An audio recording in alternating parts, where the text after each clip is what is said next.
Hi friends, khurumjari mayam pumnamakpu. Ngasi aina mayamgi mapamda Yongchak Allu Erombagi video ama puraga laksare. Masida natana atopa mathel ahum amasu yauzari. Adidi mayam ai hekta haujarage loiba boktang mityeng taminarsi.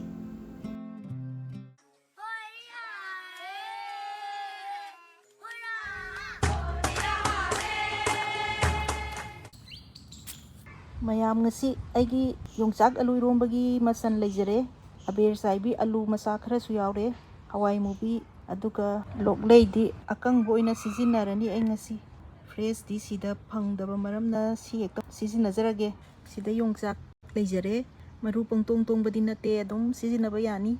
Ani khatane aina sizinagadaurise. Ariba khara sisu aina hapsalagen khale. Maku lawthoga fajana handakti. Loina na Maroi mara, Maroi napakpi, loin sure. Si na Chamfut broccoli masoi amani leire.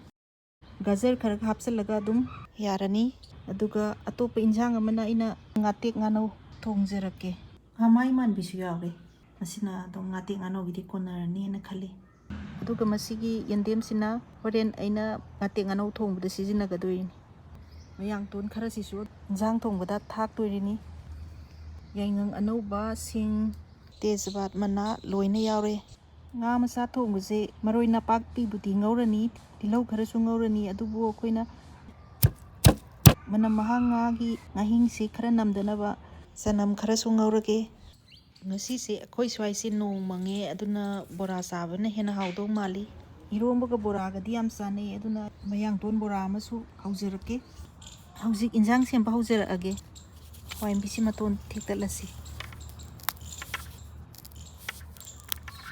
Sangmal laga na tangkhaida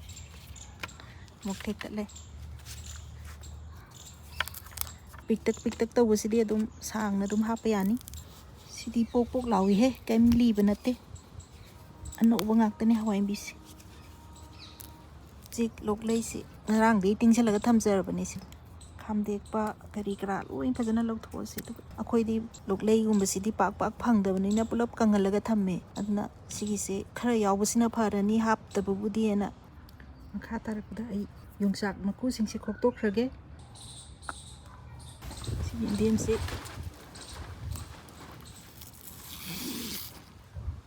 maku se tokadabani sumaina aduga huidem sana soisi sumaina ko parap Yongchak se hapadi hekta injang khuding hokta hekta hapning neba ko do ai nina tana iromba dang hapage ngasi oinadi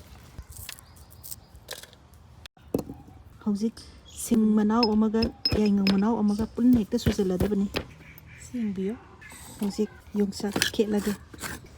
matai singse lokthok pirasi si hek loibaga mathel mayam thongba haujarage. Chamfuti ngasaina mungare irombaga injang thongnabaga mathang amuk sem sajarage. Hauzik mayam haujarage pressure cooker thanggatle aduga ising kara hairasi yare aduga hanbada koina khwaidagi hena munbada koina changadaba polam alu si hape aduga morok si su hape hause adugi matungda loklei se mo hapagi akangba polam ani sidi khara hena poptho haningbani na hojikte hape yai. Hawaimubi ga Yongchak kadi ngak lerga hapke maramdi alu munbana hawaimubi munbadagi mairo hena changi karigumba matam amtada animakse pulap hapkhiba taradi hawaimubi ti loi machu mangkhrani machuje aidi kitang yam phajahaninge aduna hawaimubi Yongchak haptringai mangoinana alu se hana minute 3-5 khak sauhanningi aduna makhumse haipetang mathakta thamjalage aduga ngasai ketkiba Yongchak sina swaina chorop khale yam big mala sunu maite si chap chare hauzik minute 5 muk sauraba matungda sigi hawaimubi ga Yongchak ka se hapsan khrage si koina masai hapauda buduni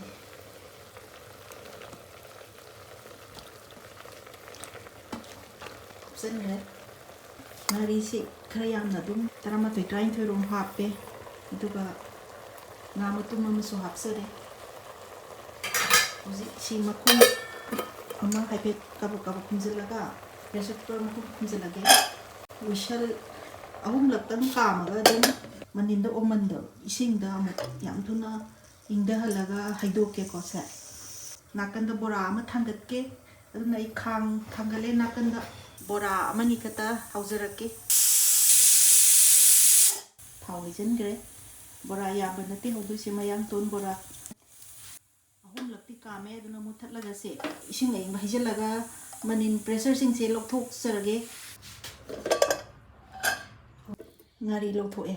ꯑꯗꯨ ꯂꯣꯏꯔꯒ ꯁꯤ ꯀꯣꯝꯄꯥꯛ ꯑꯃꯗ ꯍꯩꯗꯣꯛꯆꯔꯒꯦ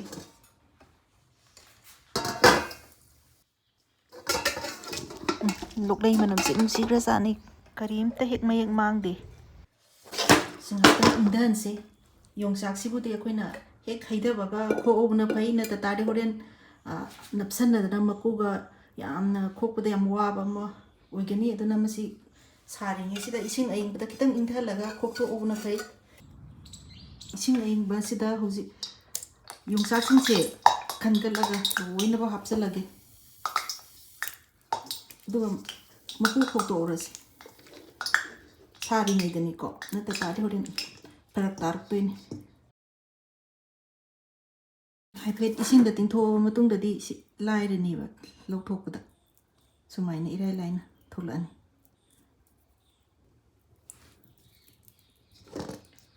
सुमाइन तोदना मकु सिंगसे लौथोए सिंग तंग उलक्के सुमाइन तोगको इराय लाइना लौथोए आलू सिजु सुमाइन तोदना मकु खोक्तोरसे सारिङैदा काबु काबुकुदि इंधरए इंजनग्रदि अमु खोक्पा यारोइदुनि सुमाइन तोदना लौथोए खुच्चे अमु चोलहनबिबा नुंगाइत्रकांदा हौजिक इरोंबसी आलू मकु लौथोकपा लोइरबनिना ngahak इंधहलगा साइडता थमगे बोरा तावबगा ngatek nganouगसे सोमना कंदा हौगचरअगे याम कुइना चंगहलोइगे सोमना कंसिदना ngatek nganou थोंगनबगी थाव खरा हैजरे ए हुजिक बोरा हुनबा बेसन खरा लौजरे कप अमगी चांगदा जीरा मपुम टीस्पून अमा अदगी जीरा मकुप हाफ टीस्पून मोरोक टीस्पून तंखाय अम लौरे सिना फदिगोम मरु टीस्पून अमा याइंगंग खरगा लौरे अदुगा सिना हिंगनी थुमसिदी चांग येंगगा थाकपिरो बोरा से क्याम हौदोइनो अदुगी मतुंगिना सी मतुंग तारकपदा नेखाइबिरो नेखाइरकान इसिंग खरा हापसे यारनी फजना उखाइरसी बोरागी हौनबा बेटर से खरगा हापसी यारनी सी यारे हुजिक हेगी मयांगतोन सिंगसे फजना तोसले सांग सांग थाददुइन मोरो तेपुगा अमत्ता सोइदरे खरा थोनबनेन थाव सारे सांग सांग हेता थाददुइन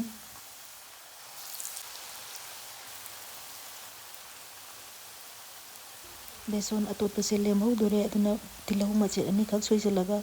सि अनीसिसु बोरा होजिलगे मतदा उनौरगे हौजिक सोमदा थाव सारए नोबो यारनी अहानबदा जीरा तेजपात मना हिंग मरोइ नापाकपि सी मतुंग तारकपदा तिलहु मरोइ मरा चनम मथंग मथंग हापचलगा ओटलसी अदुगा ngahak थमसी सुना पंचे थाव ngौरिनिसदा बोरासे ngahaki ओरे लोखटपा यारनी खले येंगसी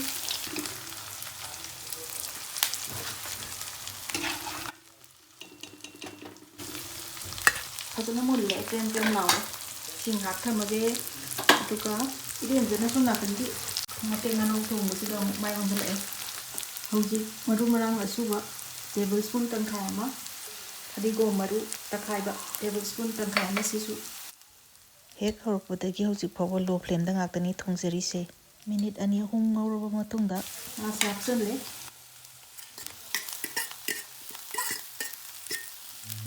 यारिंगै खबै सुता थाजद्रे खांगसे मथक मखा ओन ओनदना सुमाइना ओइना ngौजरे अदुगा मिनिट 5 मुक लेरबा मतुंगदा याइंगंग सिंग असुबसे हापसिल्ले morok tangkhaisu hapsalhorasi maitei morok popok laubidu oradi amuk henna su nungaigadabni adubu karidi upai lei yendem sisu hapsanbirasi atuga amuk ngasi mathak makha ondana minute ani gumba ngauraba matungdadi yaingang kharaga amuk hairibo mahi mathang lakpa yare nga masa singsidi kabak pumula amani hawai drak singsisu munnaba hapsalhore mahi kitang kangsilaba matungda thum hapsinbire mahi yam langbase chaningde aduna minute amani dang lolaba matungda mayangtonga phadigomga lasa hapsille aduga ngasigi oina swaisida dum loisanjare hauzik irombase loisanaba yam kana hotnajari aduna glass maningna alu se hana takhaire namdana mafon hekta tanaba takpabudi nate dum paurap kharasu dum yawe aduga yongchak tubudi aina takhaidre khara khanboi lakoi dum thengdanaba hotnare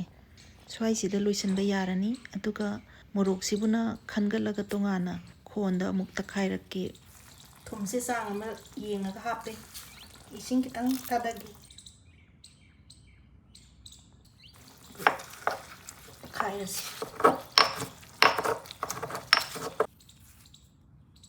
horen morok maku kai khando khanjin wadanaba mahidang sithoga hapsille morok si kharasu saabanina irombagi mapotsiga chananaba ai 35-30 tang hapsare husi ngasai ngari ga nga gado nga se maru phajana manthoaba matungda sida leire khara maru dudi phajana manda tadi kutta yurakani phajana mantho hausi se phajana mikhairasi phajana melingai nganam tumnamba hendorini si matungdadi ngari morok ametpaduna amuk afutpa ngasai takhaiba na masingdo phajana noibiba yare noiba yaba noihobro round singdi noihobna khara mahau leba helen tawbani mai tawdana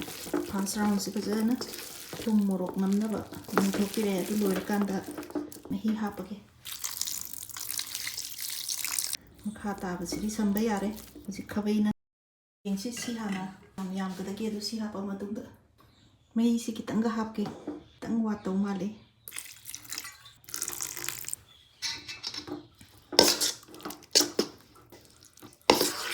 sidi haorni mayam huji iromba su loirabani na plate semgatjarage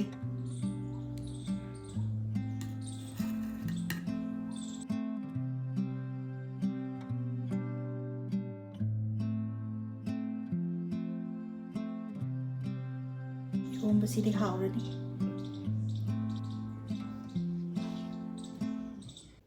maroi lere lomba su yam sane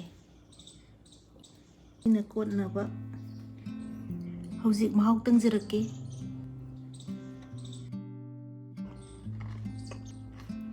yam haore mayamna aibu pokning thaugatpibo oina ai channel bu subscribe tawbiyo haijari masi haijaraga matang sida loisanjarage bye